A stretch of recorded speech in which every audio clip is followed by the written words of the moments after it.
Hey guys, welcome back to Astroways.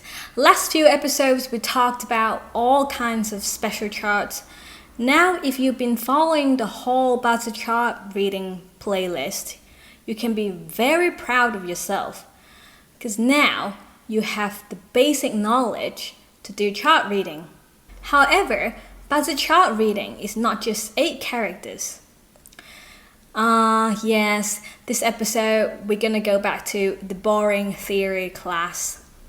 But why do we have to go back to the boring theory if we've already gone into the fun chart reading part? Because there's more theories I never told you in the beginning.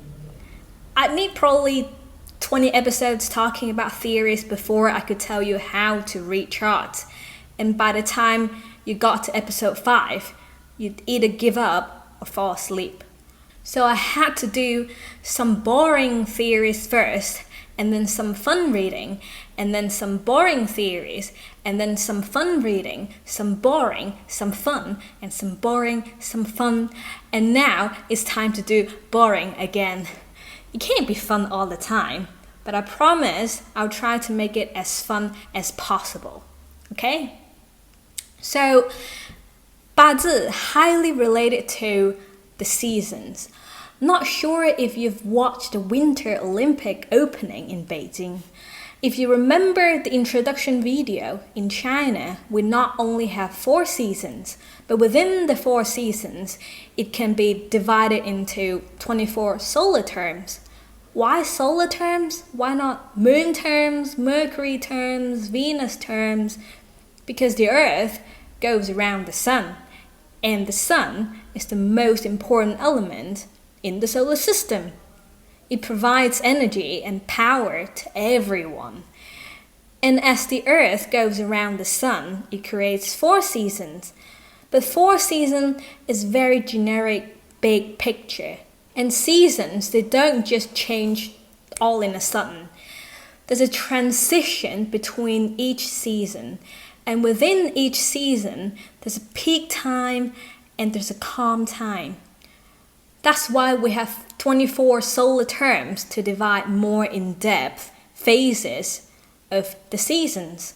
So, what's the relationship between these 24 solar terms and Chinese Bazi chart reading? Why are we talking about solar terms here? As most of you know, Western astrology works with stars. If you look at an astrology chart, you not only see the sun, but also the moon, the other planets like Mercury, Venus, Mars, Jupiter, Saturn, etc. You work with the houses, the angles between each planet. And depending on the interactions, it creates different energy flow. Chinese metaphysics also have star types of charts, which is called 紫微斗数. And if you know something about feng shui, you probably heard of 奇门遁甲. I'm not going to go into details here.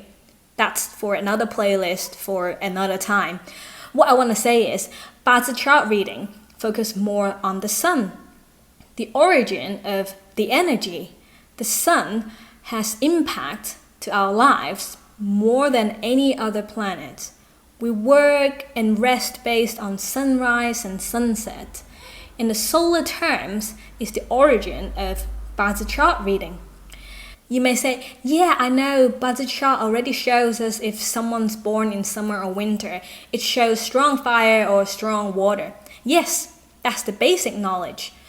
But have you been having problems memorizing the hidden stems in each earthly branch? Have you asked yourself, why is there yin wood in goat? Why is there yang fire in tiger? And if you look at most of the Bazi chart online generators, there's always something called Daymaster's Qi phase. What is Qi phase? Just a little clarification here, Qi in Western language usually spells C-H-I, but in Chinese Mandarin it spells Q-I-T. Just so you know, they're the same. Qi is qi flow. Qi flow is energy.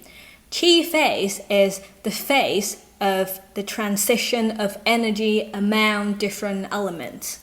Daymaster's qi phase in Chinese is called 12长生. 12 means 12. There are 12 phases. And these 12 phases are the interactions between the Daymaster and the 12 earthly branches. We have the Daymaster interacting with the earthly branches. We also have the month branch, which is the most powerful position, interacting with the 10 heavenly stems. In order for us to have a better understanding of the 12 qi phases, today, in this video, in this episode, I want to start with the 5 types of interactions between the month branch and the heavenly stems. Because only when you understand the 5 simple seasonal interactions first, then you have a aha when I explain you the 12 qi phases on the next episode. So the 5 seasonal interactions will explain this from the month branch's perspective, the most powerful element of the whole chart. Depending on what season you were born, your month branch can be wood, fire, earth, metal, or water. And each element from the rest of the chart has a different type of relationship with that season month element. Now, here's the 5 types of relationship: prosperity, mutuality, retirement, captivity, and hibernation.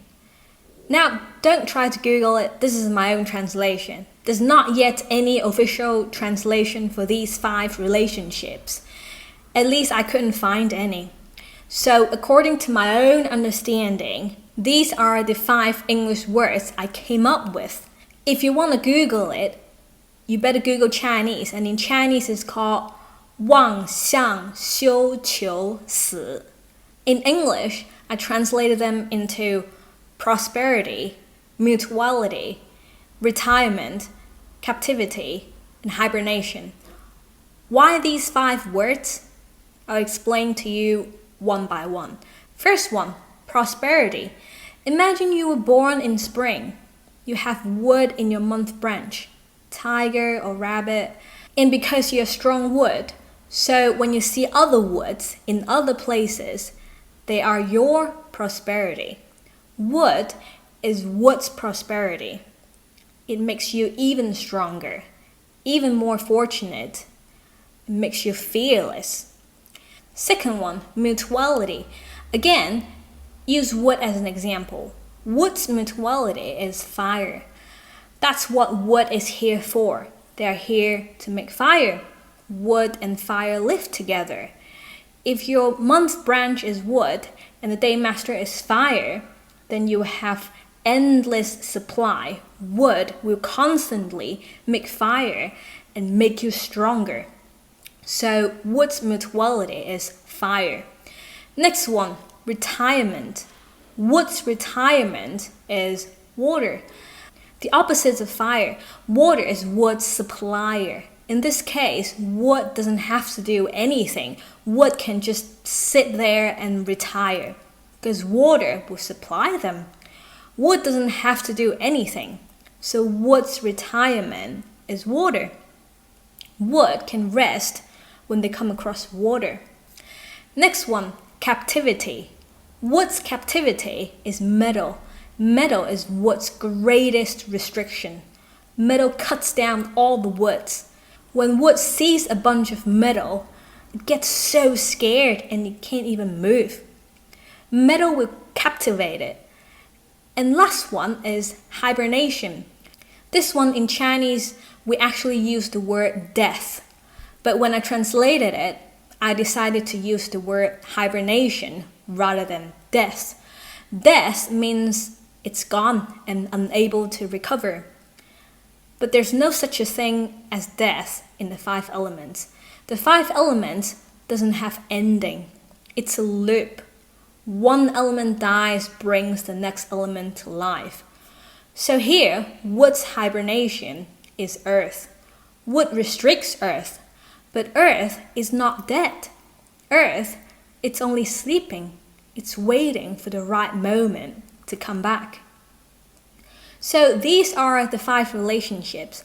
I used wood as an example, but the same theory goes to all other 4 elements.